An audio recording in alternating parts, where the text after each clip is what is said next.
Yo, what's up, gamers? We're back with some more Gamers vs. World news. I'm your host, Crux. We got an action packed week. It's July 4th, so let's start by saying happy 4th of July. Hope everybody gets home safe. Make sure you keep all the fingers that you had the day before on your hand, and just be careful out there, guys. Alright, we're packed with some news. Call of Duty World War II has released for Game Pass, but PC players get hacked, and hackers are trolling them, wiping their systems, making it so they get direct access to the computers. Helldivers 2 is coming to Xbox. Sony's big state of play. Resident Evil Survival Unit hits mobile. Battlefield 6 details have leaked. Anthem is shutting down. A writer from The Last of Us HBO show is leaving. Nintendo's legal trouble with Switch 2. We got EA's NCAA Basketball comeback. We got some Halo news. We got some couple Minecraft news. And we got a couple updates on some movies happening. First, massive heads up. Call of Duty World War II hits Game Pass, allowing Xbox and PC players to play that game. It's downloadable on the library. Unfortunately, for PC players, they're getting hit with hacks. And it's tied to Xbox releasing it to the Game Pass on PC. People are basically pissed off. They are getting access to people's computers, whether they're wiping them, trolling them. It's still scary having someone access your computer, and Microsoft has yet to address this, but it literally happened about June 30th where it got released, and already people are getting hacked. If you're on World War II on PC, are you getting hacked? Just let me know down below. In related Xbox news, Helldivers 2 is officially coming to the platform. Arrowhead Game Studios confirmed that Helldivers 2 Xbox release is set for late 2025. Xbox Wired announced it's coming to Series X and S, maintaining its crossplay with PC and PS5. So if you have people who have it on the PlayStation 5 or PC, you'll be able to play. Are you guys excited for Xbox democracy spreading? Let us know if you're going to be hitting the game. I literally just bought it for PC, so I would have picked it up if I didn't do that, but unfortunately, I bought it for PC. I couldn't wait. Alright, so Sony State of Play on June 30th revealed a couple new exclusives for PS5, like Ghost of Tsushima 2 and Hero Zero Dawn Remastered. Now, does this keep the focus on narrative-driven games like Last of Us 3 that's hinted to be on 2027? Sony is really banking on all these story-rich, not really multiplayer games, and it seems to be working for them. What do you guys think? Alright, so we're doing a little bit something new this week. We are making a little bit of an announcement on mobile gaming. It's something I've always been a fan of. I've always had an iPod Touch. I've always had the latest games. So I kind of want to sneak in a little announcement. And the news is that Resident Evil Survival Unit is hitting the mobile scene. It got announced at the Anime Expo. It's a mobile RTS developed by Capcom with Joy City Corporation, known for Pirates of the Caribbean Tides of War, and it is going to be aiming for a pre-Resident Evil 4 setting with Umbrella Corporation. It's all about commanding star teams in tactical battles. It's launching in Japan, South Korea, North America, Europe, and Asia on iPhone and Android, and it's revealed to be set for July 10th, 2025. I will be checking it out. I want to get a couple games on my phone. Unfortunately, we have a writer stepping down, Neil Druckmann, and he's stepping back from Last of Us, the HBO series, and he's going to be focusing on Naughty Dog games. So it's a little bit of a downfall since he is leaving the show, but it's good to know that he is doing it just to focus on his main thing, the third installment of Last of Us. If not, maybe Uncharted 5. What are you guys speculating his next move is?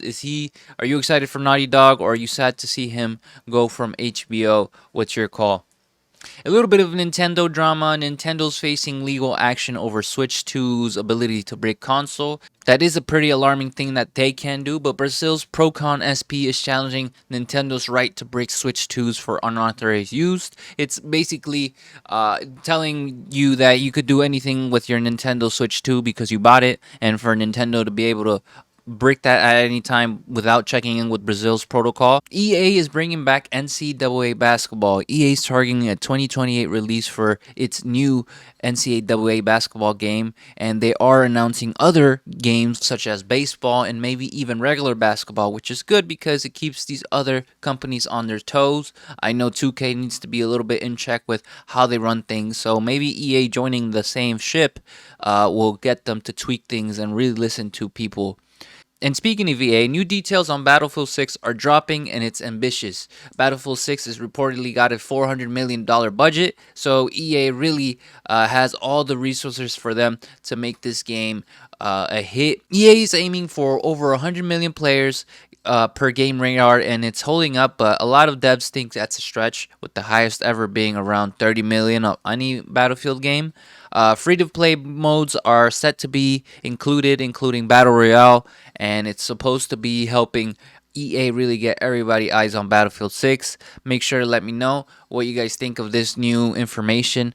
Unfortunately, we do end with a little bit of bad news on EA's behalf. They are shutting down their ambitious project that they once called Anthem. Since Anthem is all online, it's basically announced that all servers are going to be shut down, so you can't really play this game offline. Since Anthem is all online, it's game over for it January 12, 26. You can't really play this unless you're connected to the servers, and since that's ending, players are basically left with no game. Halo's going all out for 2025 World Championship, making 4 years straight of infinite esports, which means that they are going to make it a big deal. The Waypoint qualifiers are set to open and the finale set to be in Seattle October 24th, 26. But the thing is that it's supposed to come with a little bit of a tease of the next Halo project. Could it be a Halo Combat Evolved remastered? Not just the port with graphics, they might make it its own new, or are they releasing new things for Infinite? We are excited to see that the Halo studios are trying to revive the Halo scene again, and let's see Halo be back on top. Moving on, we are highlighting a mod, and it's a Minecraft mod. It's a Minecraft mod that gives it a strategy makeover with Reign of Nether.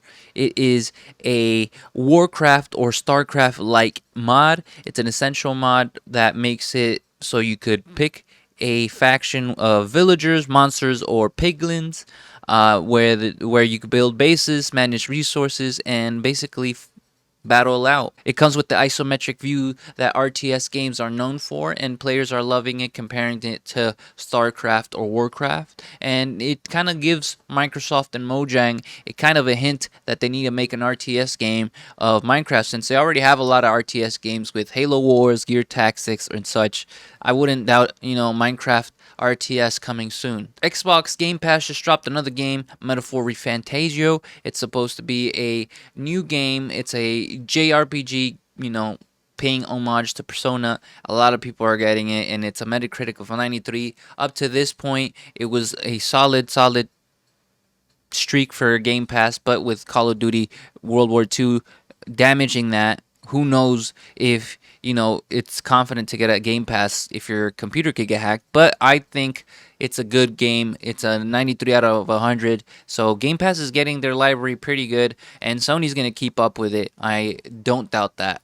Assassin's Creed Black Flag, subject to get a remake. Matt Ryan dropped a couple hints. If you don't know who Matt Ryan is, he's Ezio's voice. He teased a Black Flag remake, hinting at it's possibly revival, and Ubisoft could potentially bring that back. I have been playing that on my main channel. If you want to check it out, it's on the description. But I was, early to the party. And I'm just going to go over a quick news, kind of bing, because there are not headline news. They're just casual news. Tatum is back for NBA 2K26. He's dropping off September 2025. We're going to see how that comes out. But you got a two-piece.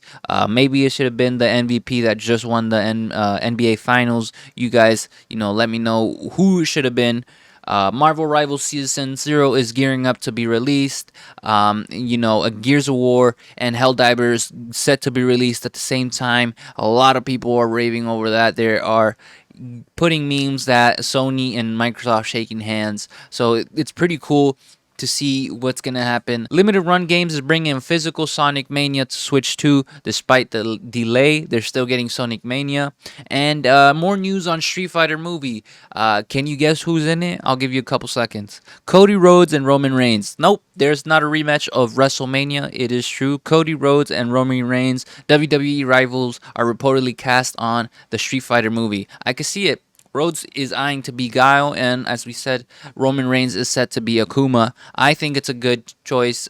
Jason Momoa and 50 Cent are going to be there, so we're going to see how that comes out.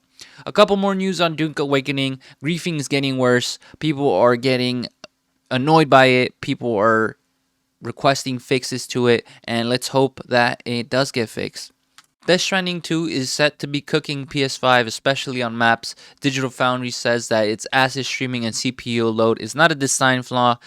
They suggest that maybe have your PS5 get more ventilations, but maybe patches are set to be released and hopefully fixed from PS5's overheating. I know it's an amazing looking game, so I understand why it's pushing PS5 to its power. Ubisoft is eyeing a new Ghost Recon for fall 2026 with the alpha this fall. Fans want a tactical return after Breakpoint. What do you guys think Ghost Recon should bring back? Trending, we also have the Elden Ring DLC Shadow of Eldertree hitting 5 million players this week. It's hitting crazy number, guys. A lot of people love it. Are you playing that? Just wanted to give you an update on how that was doing. Stardew Valley is getting an update. They're dropping with new festivals, new items for the summer. Fall 76 is dropping a little bit of an update. Skyline Valley expansion is launching strong, so that is what's going on for there. And Final Fantasy is getting DLC. Square Enix is hinting at more content. So a lot of people who have Final Fantasy VII are going to get more things. Anyways, guys, that's the end of this week. A lot of things happened, whether good or bad. Microsoft is stressing out over there, and PlayStations are overheating due to Death Stranding 2. But I just want to know what caught your eye this week. What news have really struck you? Make sure to let me know down in the comments. And I just want to end with, since it's the beginning of July, I want to end with the release schedule for games in this month. Alright, for games to be released this month, we're going to power through them. We do got an action-packed July. So the first game is Mecha Break. EA Sports College Football set to release July 10th. July 11th, Patapon 1+2 is set to release, along with Tony Hawk's Pro Skater 3 and 4. And Donkey Kong Bonanza is set to be releasing on, the Switch 2. On July 15, Destiny 2, The Edge of Fate, the last expansion, or a new expansion. They always say it's the last expansion. Set to release July 15th. RoboCop Rogue City Unfinished Business is set to release July 17th. Shadow Labyrinth is set to release this month as well. Wild Gate Wheel World is supposed to release. Killing Floor 3 is releasing. Wu Chang Follow Feathers is releasing. Grounded 2 is releasing. Pretty excited for that. Tales of the Shire and Ninja Gaiden Rebound is coming out. So that's a packed month. Which ones are your must plays? Let us know down in the comments below. Make sure to comment, subscribe, and show the channel some love, guys. Thank you so much for sticking by. And that's your news for the week. This has been GamersVSWorld News. See you guys. This has been Gamers vs. World News. I'm your host, Crux, logging off. I'll see you guys later.